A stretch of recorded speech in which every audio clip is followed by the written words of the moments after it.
Tere!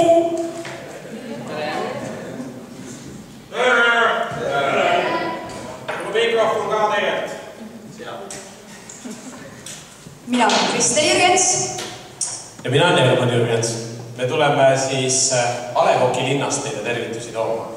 Meil on umbes samasuguste sammastega maja nagu teid siin, kus me täna kogunenud oleme. Kas te teate, kust me tuleme? Abja Paluoja. Peaaegu Tartu siis oleks õige vastus. Me oleme Põlvast.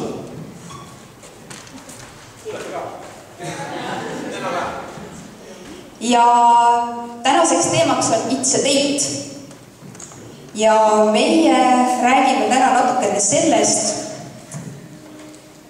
kes sinna date'ile lähevad ja missugused inimesed sinna date'ile lähevad ja mis selle date'il juhtuma võib hakata. Ja mida üldse?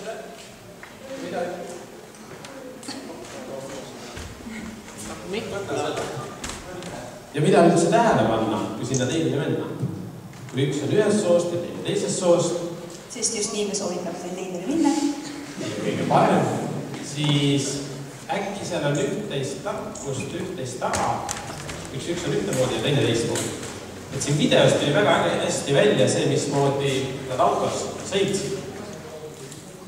Poisi osa oli peamiselt, okei. Me tulime täna siia natukene 2 tunni ja täpselt niimoodi juba telime seal autos. Aga esiteks, kui tõstke käed, kui paljud teist on suhtes, kui paljudel on oma poissõber või tüdruk? Okei, aga mitte nagu imaginary, vaid päris. Ja 2 kätt ei tohi tõsta. Aga hea, aitäh. Kui paljud teilest on üldse käinud kui teigi? Mitte keegi ei ole käinud. Aika on 3 tükki on. 4, 11, 5 tuleb juurde. Aga lihtsalt, et te teaks, et täna on teemaks It's a Date, nii et te kõik olete date'il. Et kõik võivad ülbed käed. Aga millest siis tulevad need erinevused ja see, et me nagu kõneleme samamoodi, aga aru saame täiesti erinevad. Kust see tuleb?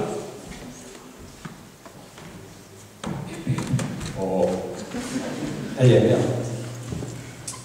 Ja see tuleb sellest, et üks on poiss ja teine on tüdruk. Kui me võtame üldse näiteks, alustame kohe päris algusest, teile date'id ja kõigepealt teite metsus.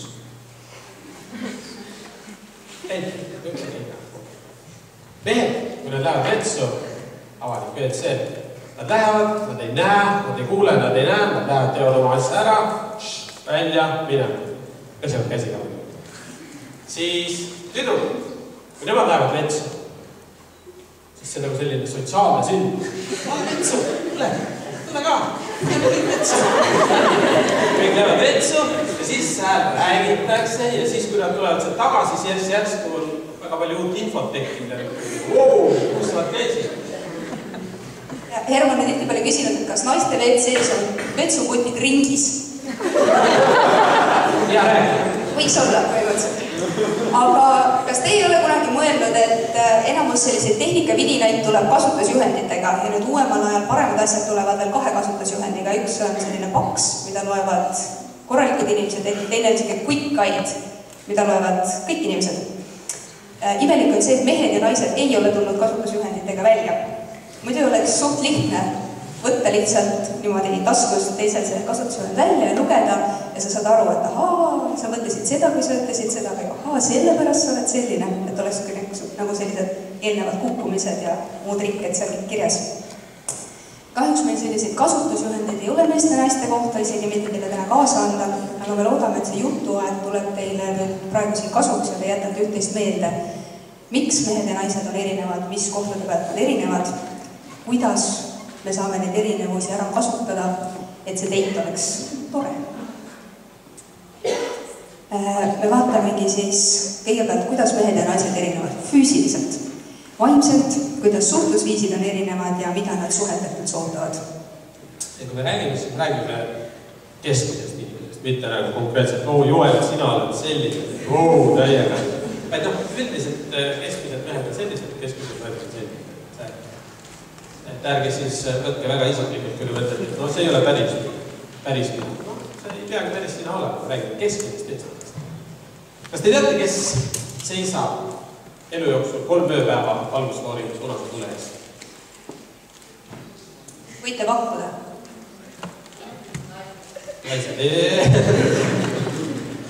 Tegelikult keskmine eestlane oma elu jooksul seisabki 3 ööpäeva valgusfoori ees, kus on punane tuli. Nii et kõik oleme kuidagi keskmised. Aga siis, millised on füüsilised erinevused? Kui me võtame üldse mehed, naised, hakkame neid võrdlema, siis mehed on keskmiselt pikemad kui naised.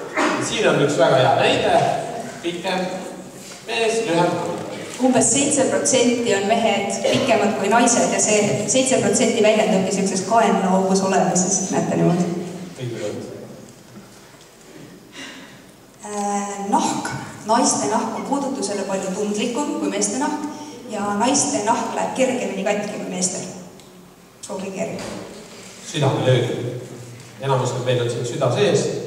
Mõnel on ka hea süda, põhjatu on hea, südamepõhjas on hea. Aga meeste süda lööb aeglaselt kui naiste süda.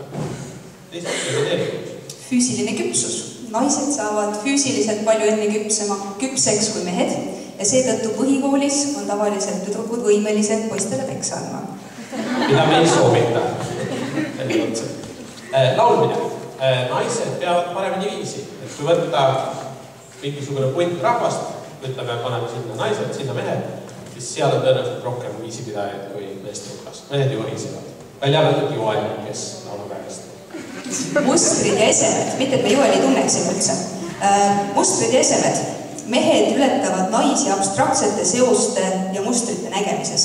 Ja näiteks 3-dimensioonilisi asju näevad mehed paremini kui naised. Me käisime Hermaniga Avatari vaatamas kunagi, see oli selline 3D film. Ta kogu aeg tõmbles mul kõrval, sellepärast, et talle kogu aeg lendas. 3D täiega. Asjal kevadel. Pea eest ära. Näkku, mu meelest oli nagu film ikka. Lõhnad. Kõik tunnevad lõhnad. Loodetavasti. Naised tunnevad paremini. Mehed võivad nagu lõdvad käia ja olla sellised natukene mitte moodsa lõhnaga. Naised registreerivad kohe ära. Vau, mees! Pese ennast. Midagi sellist. Aju. Aju on meil erinev. Ja ilmselt kõige huvitavamad füüsilised erinevused ilmnevadki siis ajuuurides. Et võib-olla mäletate koolist olete õppinud või kui ei ole õppinud, kui oleks saate õppinud, siis siin kuskil on 2 poolkera, vähemalt peaks olema enamusega. Et siis nende 2 poolkera vahel on veel mingisugune ühendus, mis peaks toimima enamusega. Nüüd, kui ema kõhus laps kasvab ja seal on poisslaps, siis mingis perioodis saab see poisslaps nagu hormooni kanni. Ja neid hormoone on seal nii palju, et see ühendus 2 poolkera vahel saab kahjustada. Nii et mingis mõttes me võiksime öelda, et mehed on kõik sündinud kerge ajukahjustusega, mis on küll natuke vägivald, aga hea küll. Ja tänu sellele on neil see ühendus natukene mitte nii hea kui naistel. Ja kordan üle neile, kes on õppinud, kes ei ole õppinud nendele eelteadmiseks, et siis vasak ajupool on verbaalse, loogilise, lineaarse mõtlemise keskus ja parem ajupool on loovuse ja emotsioonide keskus. Et mehed kipuvad olema natukene seal loogilises keskuses ja jube raske on tänu sellele ajukahjustusele või hormoonimannile sinna emotsioonide poole vahel minna. Aga vaimsed erinevused. Kuna meestel siis pole neid ühendusi 2 ajupoolkera vahel nii palju kui naistel säilinud, siis kipuvad nad asju lahtritesse või osakondadesse jagama. Ja mehed suudavad mõelda ühest asjast korraga. Näiteks nagu ta suutis nüüd mõelda pildistamisele, mitte nagu kõik kadus ära. Ja naised ei saa sellest aru. Nüüd, kui me vaataksime ajumudelit, kas meil on 2 tubli aktiivset? Joel on üks. Äkki võtame need Barbid ja Kennid, kes siin enne tantsisid. Barbi ja Kenn, jah. Tuletan meile appi korraks, meil oleks vaja ühte tüdrukut ja ühte poissi appi. Üldse ei pea midagi rõvedat sujuma. Jooma peab läinud.